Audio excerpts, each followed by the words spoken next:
ఒక టాలీవుడ్నే కాదు, త్రూఅవుట్ వరల్డ్లో సినిమా ఇండస్ట్రీని అన్నింటినీ పట్టిపీడిస్తోంది పైరసీ భూతం. దీని నుంచి తప్పించుకోవడానికి మేకర్స్ ఎన్ని ఎత్తులేసినా చిత్తు చేస్తూ ముందుకు సాగుతోంది ఈ భూతం. దీంతో ఈ భూతం నుంచి తమ కంటెంట్ను కాపాడుకోవడమే పెద్ద పనిగా పెట్టుకుంటున్నారు ఫిల్మ్ మేకర్స్. ఇక టాలీవుడ్లో అయితే పైరసీకి వ్యతిరేకంగా ఓ పెద్ద పోరాటమే చేస్తున్నారు. షూటింగ్ దశ నుంచే తమ సినిమాను కాపాడుకోవడానికి తెగ ప్రయత్నిస్తున్నారు. అయితే ఈ ప్రయత్నంలో ప్రస్తుతం టాలీవుడ్ స్టార్ ప్రొడ్యూసర్ నాగవంశీ కొంత సక్సెస్ అయినట్టుగా తెలుస్తోంది.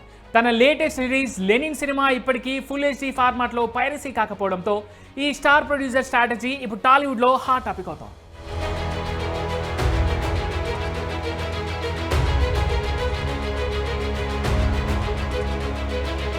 ఇక అసలు విషయంలోకి వెళ్తే తన ప్లాన్ అండ్ స్ట్రాటజీతో పైరసీ గాళ్లకు చుక్కలు చూపించాడు ప్రొడ్యూసర్ నాగవంశీ. అంతేకాదు తన లెనిన్ సినిమాను మొదటి వీకెండ్లో ఎక్కడా పైరసీ బారిన పడకుండా చూసుకోవడంలో సక్సెస్ కూడా అయ్యాడు. సాధారణంగా గల్ఫ్ దేశాలకు సెన్సార్ కోసం పంపే సినిమాలే ఎక్కువగా పైరసీ లీక్లకు గురవుతుంటాయని ఆయన గతంలోనే గుర్తించారు.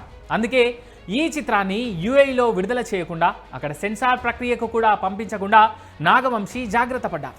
ఇక ఈ ప్లాన్ వల్ల పైరసీ సమస్య అదుపులోకి రావడంతో రాబోయే పెద్ద తెలుగు సినిమాలకు కూడా ఇదొక మంచి మార్గదర్శకంగా నిలుస్తుందని ఇండస్ట్రీ వర్గాలు అంటున్నాయి.